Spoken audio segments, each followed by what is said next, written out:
learn every day, take the right steps towards your dream, and don't even give up. Don't be discouraged. Guys, the prompt is the next thing. If you're not on, get on, okay? Welcome back to the prompt. I am Blessings the Great, and today I'm here with Tahila Tasheni, everybody. Oh, Hi. welcome. And before we even go far, this would not have happened without Tukuza. So Tukuza, thank you. So basically, tell us what you do, like your program on Instagram.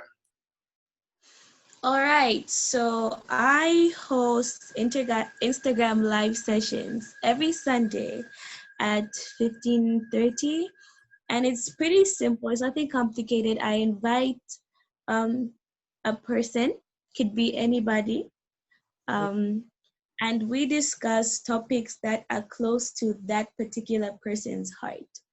I like to leave it open so I don't necessarily think of a topic and then find somebody to talk about the topic with.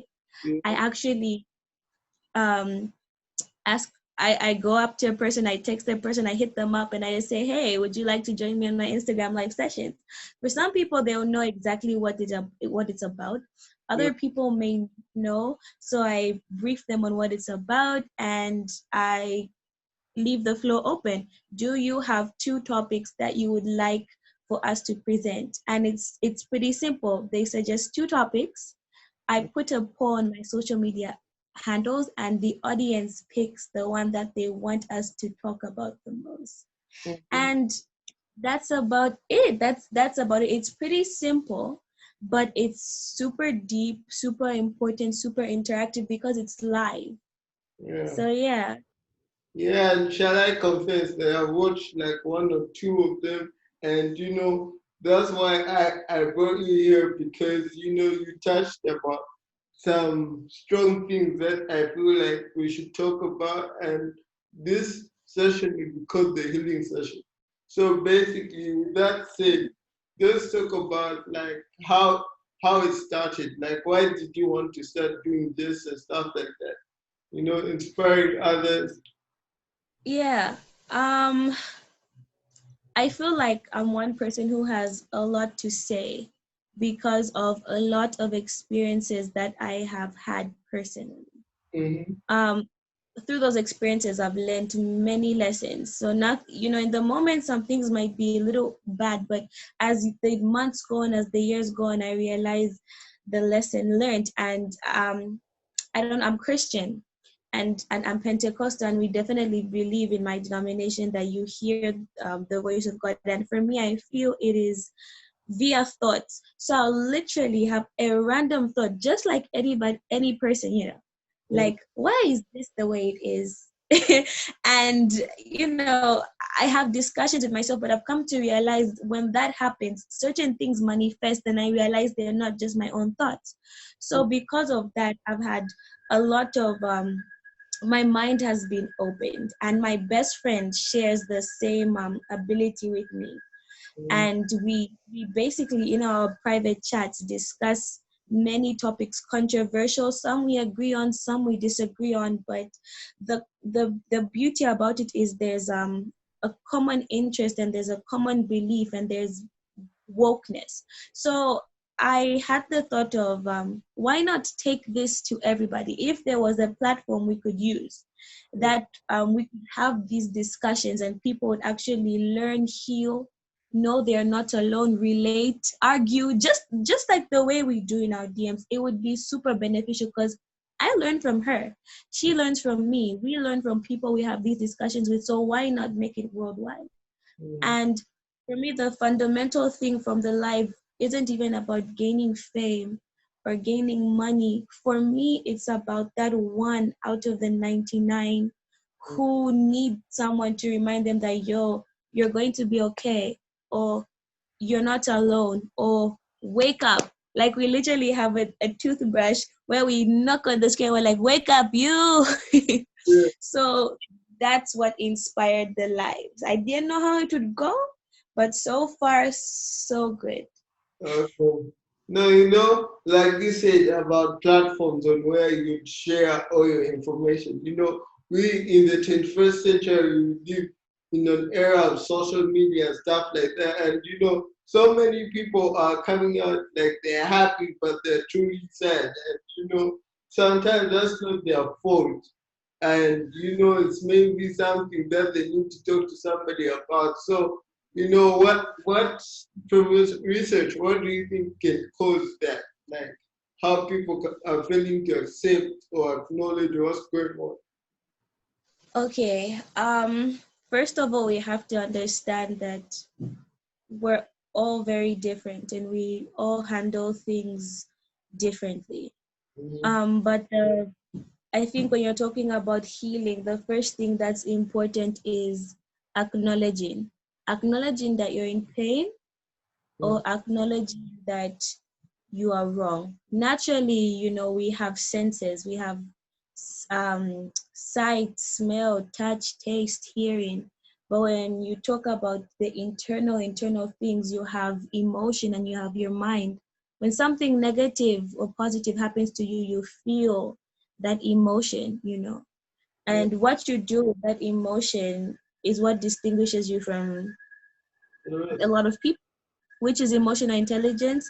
What you do with that emotion also distinguishes you from, like we said in one of the lives, whether you're a leader or a follower. And I say this because you have to be in control with your emotions. That means you have to identify your emotions, and how you do that first, and to be honest, is acknowledging it.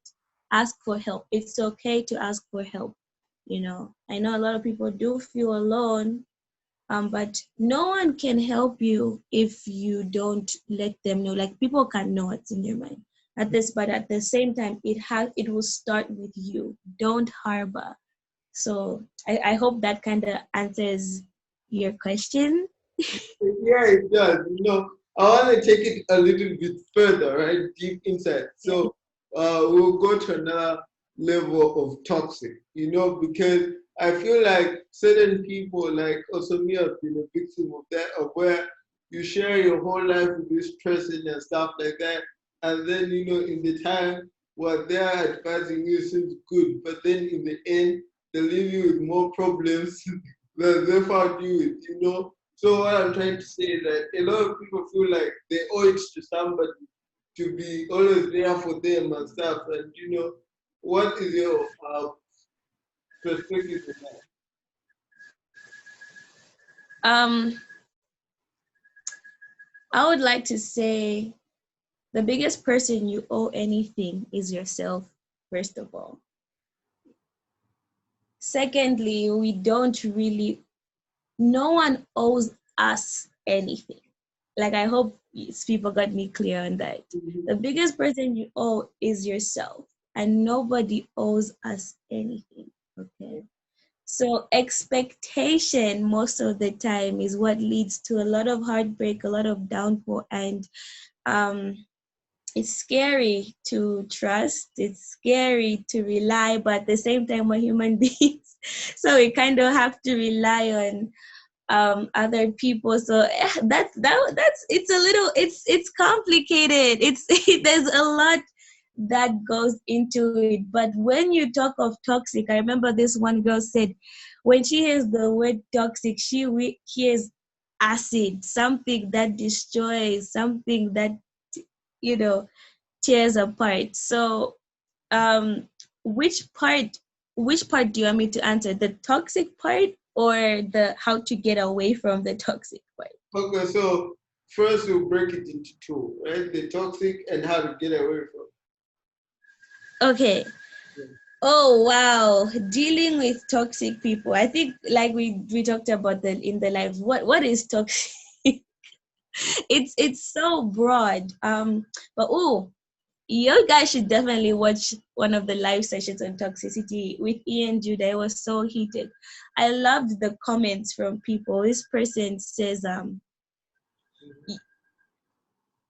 toxicity, I'm going to put it like this: toxicity is defined by habit. And I say this because when a certain habit that especially is negative is repeated over a series of time is when it falls into the toxic bracket.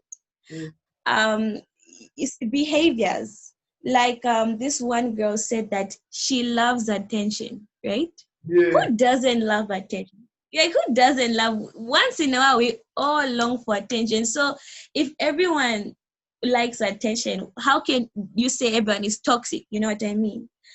She went further to say the reason she's toxic is the way she gets the attention. She will cause a scene. She will make noise, start a fight, just do the most. And that's when we all agreed that, damn, that is toxic.